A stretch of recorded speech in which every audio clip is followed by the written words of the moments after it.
everyone. Welcome to Briar Haus Writes. I'm Becky Parker, and today it is my honor to be able to have poet, fiction, micro writer, humorist, sociologist, Brad Rose with us.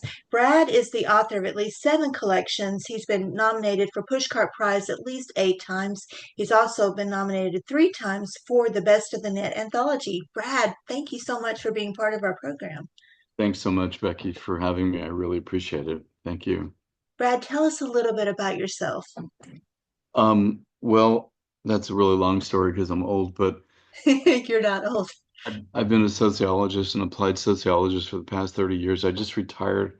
I mainly retired about 3 years ago, and I started writing poetry when I was just a young kid in middle school. And I wrote for a while. I wrote in college, and then I stopped for about 35 years. And then about 15, 16 years ago, I started to write again. And I've been kind of writing a lot in that period. So, I've written a number of books, and I'll share some of the shorter pieces with you today.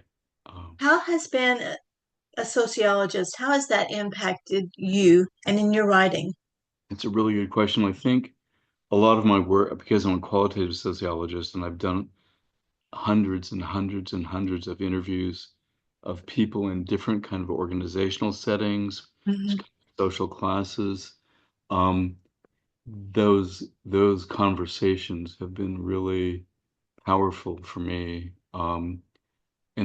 And then memories from when I was, a child and growing up. I grew up in LA, working class suburb of LA, and I had these friends and they had families that were somewhat different than mine. My parents are from Canada originally, and I was born in Los Angeles, but I was raised in this environment where I had kids from all over the nation, families who migrated to LA.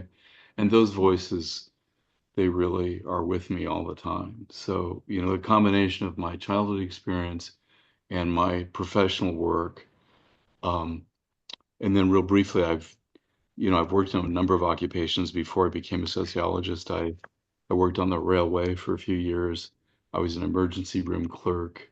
I worked in the steel industry very briefly and printing. I've just done a bunch of stuff, and I was fortunate because I grew up in a time when you could do a lot of things and still kind of progress in your career. So I was really lucky. And those experiences really affected how I look at the world and what I think about folks. And I hear voices from those occupations as well. You mentioned that when you first started writing, you were a child and then you gave it up. It kind of, or it just stopped for a minute, several years, and then you came back to it. Has there been a difference in the style and the voice of your writing since you first started and now? Can you Yeah, tell a yeah. difference? Actually, I started writing to deal largely with some things I was dealing with as a kid, not profound things. I remember that there was a death of a family friend, and I wrote a poem about that person when I was about 12. And I think I saw in poetry there was a chance to really deal with how I felt, in a way that was pretty safe. Um, so that stayed with me. Since I've started, this kind of third phase of writing. I started when I was about 57, so that's about 15 years ago. Um, and I did write a lot of autobiographical stuff, but I actually got tired of using myself as a subject and my experiences, and I became more interested in kind of not just prose poetry, which I am very interested in, I mainly right now, but persona poetry, which is the voice of other people or other people speaking. And that has become really important to me because there's a lot more of those people in the world who have experience than me. So it's also kind of a relief not to write about my own experience. Um, anyway, so that's kind of the progression Probably for me. good to move on to someone else for a minute. Do you Yeah. think?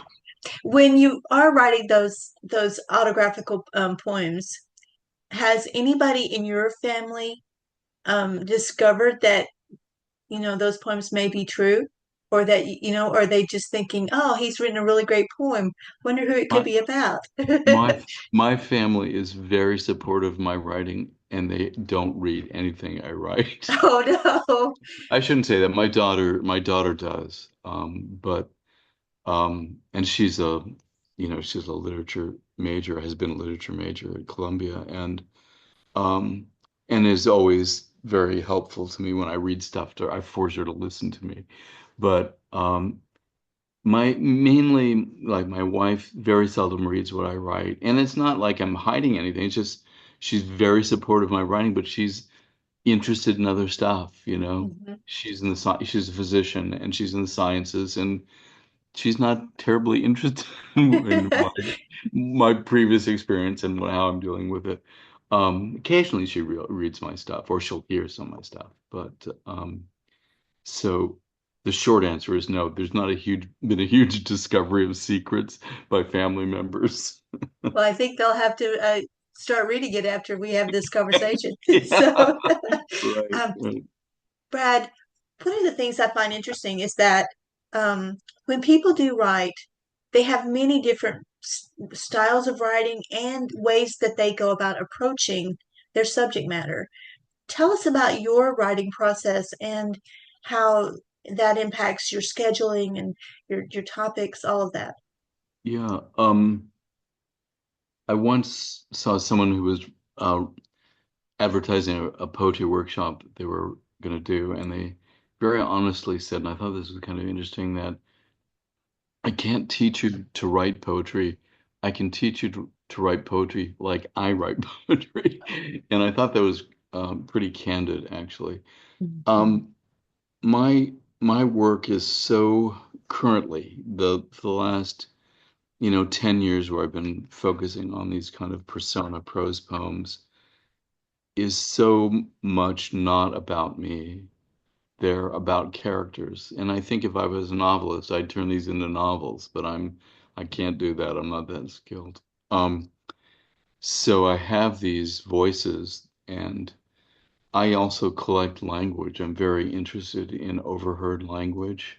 Mhm. Um, and it comes from everywhere, and even the radio, and when you're in a coffee shop, or for my work, I used to travel quite a bit, so I would be in places where I would hear things, and I just write down, a phrase, a sentence or two. I have this huge bank of, collected phrases, and I start there actually, and the characters, as coherent as they are, which is not very coherent, um, come out of the putting those phrases together, and I think they're pretty disordered characters, and a lot of them are pretty hard scrabble folks. Um, but they also, despite their challenges and their distractions, they also occasionally say something that's really true or really, I think, important. So wedged in amongst this kind of ongoing babble of these characters, there's, I think, some pretty interesting things that they say. And again, I don't want to mystify this too much because I'm not much of a mystic, but those voices come to me, and working with this kind of collected language, those characters emerge from those voices and that text. Um, Plus, just a quick note is I write now that I'm mainly retired about 5 days a week. Not all day, but I write a Mhm. couple hours a day, and things come to me. And sometimes when things don't come easily, I'll just say, let's take the day off. Let's take tomorrow off and listen. Kind of listen in the world. And then, to date, this has worked. Things, kind of come together, recongeal, and I'm able to start again or start something new. When you were talking about, like, do the characters ever surprise you? When you're trying to get them into a particular setting, do they surprise you? And like when the story comes out, are you surprised with like, oh, I started out one way and then now I'm in this direction? Now, almost every time, every piece, they're not things I would say. They're not even things I would necessarily think, at least That's not my self-conception, I wouldn't say Right. that. I'd be afraid to say that. But I think the persona format, these people are free to talk, and of course, that has something to do with what I've collected and what I think. But they always surprise me. In fact, that's one of the reasons I write. Is It's just amazing to me to see, not that they're such great poems, but it's amazing to have these characters say things that I wouldn't think of, or I wouldn't consciously pay attention to. So yes, there's always a surprise. That's partly why I do this, a large part of why I do this. It keeps me alive in a strange sort of way, that I'm paying attention to thoughts that I don't know I have that don't feel like part of my identity. Hmm. Um, and I can say things I wouldn't otherwise be able to say. One other thing is I've always had this weird sense that kind of everyday language could have a frame around it, that it could be taken out and put on a wall, sentence put on a wall. Um, and that's kind of how I approach these pieces is I think here's a block paragraph form. Start writing, see what emerges, see who the speaker is. Sometimes there's two speakers in these occasionally, Hmm. and hang that on the wall. Kind of And like the live, pray, love, or yeah, you can do all kinds of things, but why don't you be kind kind of thing. yes, exactly. Or as I like to say, the mama's family when she always goes, "What the?" So, Yeah, yeah, yeah. Brad, would you read some of your work for us? First thing I'm going to read is from my first book, which is called, I don't know if you can see this, Pink X-Ray. And this was written about 15 years ago. It's called um, Honey Gets Her Wish. Like electrons darting stochastically about an atom's nucleus, the flies circle the victim's dead body, a noisy hum against the murder scene's otherwise grim silence. I hate this part of the job, but I steel myself, reach into the dead man's sharkskin suit coat pocket, and remove his cell phone. Checking the phone's call history, I hit redial and wait as the phone dials the last number of the dead man called a week earlier. A number accompanied solely by the name Honey. 3 rings, and a woman's voice, furious voice, commands, "Don't you ever, ever call me again." The phone goes dead.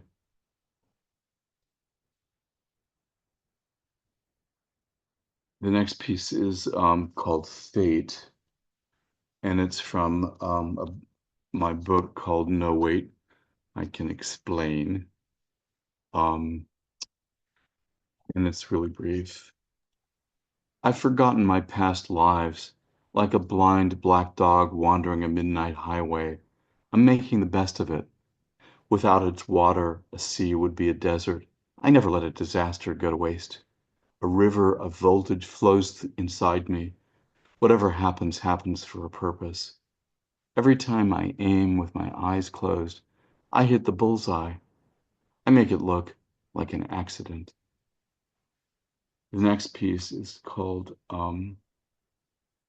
Hat Store Window, and it's from my book, which is on Big Table Publishers, called I Wouldn't Say That Exactly. This book came out last year. Um, it has a rather gruesome, I don't know, I can't see it, Ooh, scary. cover. um, The cover of your book is really it's a startling. it's a picture I took at the Ringling Brothers Museum of a metal clown, and I just took the face, and it scared me, so I thought it would be good for a kind of scary collection. Pet store window. Thanks to my invisibility cloak, I'm enjoying the darkness. You know me. If I could, I'd dance the night away. In fact, because I'm no longer afraid of the devil's cartoons, I'm planning a trip to the real Disneyland. In merely 3 short weeks, anyone on the internet can learn to speak a new language. It's a small world, after all. Just imagine your internal organs. Of course, not your appendix, that useless little finger buried deep in your slippery belly. That's much too ugly. Although, like extraterrestrial intelligence, there's got to be a logical explanation. You probably think you know exactly where this is going. Appearances can be deceiving. In my opinion, your dainty head belongs in a hat store window, so come on in. Have a seat. Any seat. No, not that seat. Next piece is from my book Lucky Animals, and it's the title poem for that piece. Lucky Animals. What's your lucky animal? Hey, mine too. Just think of all the miracles the devil provides. See how the impulsive prairies flatten themselves into routine heydays. You'd like to grade them on a curve of their smooth emptiness, but before you know it, it's the same damn thing over and over again. But enough of this gimcrack malarkey, shall we? Point your ears toward the broken-hearted noise. In the land of the loud, you can hardly hear the screams of the living, and we've scarcely had enough time to sharpen our knives. Of course, on the day all hell floods over, there's bound to be a little bit of steam. Look, over there, under the highest cloud, the animals wait. We dare not disappoint them.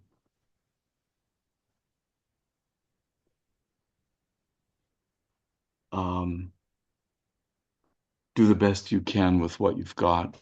I'm working on a new manuscript that's provisionally called or words to that effect. Hmm.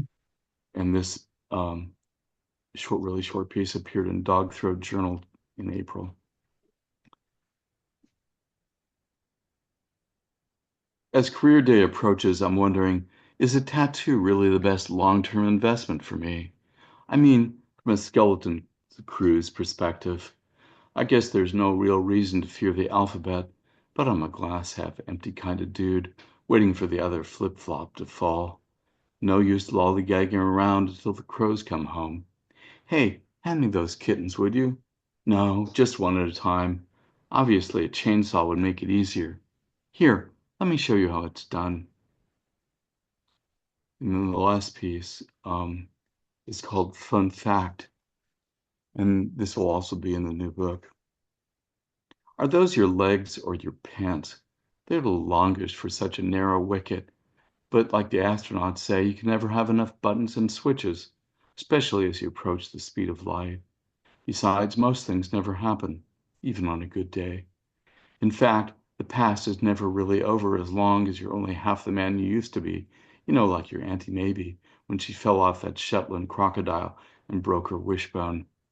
Thank goodness operators were standing by. Of course, it's not a coincidence that when it pours, it rains, but the natural elements are merely exchanging pleasantries, a fact that goes a long way toward explaining why German chocolate cake was invented in Texas. That's that. That was Pretty weird, good. I have to admit. You know, Brad, I was thinking about your website. In fact, tell everyone about it because on it you get to hear audio recordings Yeah, of you reading your work, which I find really great. thank you. Thank you. Yeah, no, it's www.bradrosepoetry.com, or if you search for me on Google, just put in Brad Rose Poetry and there'll be a million hits. Um, yeah, I like to record some of the things. I mainly have been posting group videos that I've been in and involved in recently, but I have some standalone pieces too, and I don't know, it just helps me to read them. I can hear the voices a bit that way, and I like to hear other people read their stuff. It just makes sense to me. I must admit though that I also like to read the poem so I can go over and over and over it. But anyway, yeah, I do have a number of pieces on my website so people can check that out if they'd like. Well, and a lot of writers will read their work, whether it's their flash fiction piece or their poetry, just so that they can really make sure that the inflection is correct, that their tone is getting across, but that the way that it's reading is coming across to the actual reader. Brad, do you have an ideal reader for your work? I probably implicitly do, but I, this is going to sound really weird. I think of someone who doesn't read poetry, usually. I think of someone who can entertain some uncertainty and some contradiction. Mhm. I try to inject a bit of humor in most of the pieces I do. The characters are kind of intrinsically funny. So the short answer is I think of these as broadly, approachable. And you don't have to have specialist training to read a paragraph. So I have in my mind's eye, essentially my high school, co-students and others, of course, but that's basically, the audience I imagine. Now, who actually my readership is actually in the middle single digits. So it's not reaching a broad number of people, but that's kind of who I think about when I'm writing, anyone could read these pieces. Being a sociologist, you're looking at the world in a broad picture and behavior and all of that. In 50 years, what do you think will be the future of literature and arts as we know it now? Will it be different, do you think? Will it be all holographic? You know, I I just I'm terrible at predicting the future. Someone said But future you is one do of the hardest qualitative things to research. predict. Yeah. No, I mean clearly it will be different. The problem is I can't even think 10 years ahead because I've seen, I grew up in a period where there was no internet, and then suddenly there was an internet. Right. And I remember that process slowly coming around. Um, so, and the consequences of that were just unforeseeable for me anyway. So I'm a little reluctant, and I think the question is what will happen in publishing and what is happening in publishing, and where will people both be able to publish their things and where will the readers go to find that material. And it seems to me that it's so fragmented now, and some would argue that's a kind of democratizing effect, and I think it has that aspect. But some of it is also so atomizing and isolating that you don't know if people will ever discover great poets because, they'll be on a tiny website somewhere, or unless you go through the kind of regular channels of the arbiters of the arts, and that always will probably exist in some way. But so I have a really hard time figuring out. I'm happy. I'll be happy if people are around for the next year or two to read stuff on the internet, And and then they that's the maybe. neat thing about our what you do is that you are promoting a legacy so that especially by putting it on your website and being able to hear your voice actually speak the words, imagine being able to go back in time and hear like Shakespeare, if they could have had the technology that we have today. So it'll be interesting to see, hopefully that, the arts will still be, there. And with people like you being a pioneer by actually going and putting yourself out there for people to read your work, I think that's going to be a great legacy. Who Well, knows what thank it'll you. be like in 50 or even in 10, like you say. Yeah, Um, yeah, yeah, so if you could be a time traveler and yeah. go back in the past, where in history would you go and what would you hope to find? Well, that's really tough. I think um, in a literary way, I'd like to go back probably kind of to the 20s.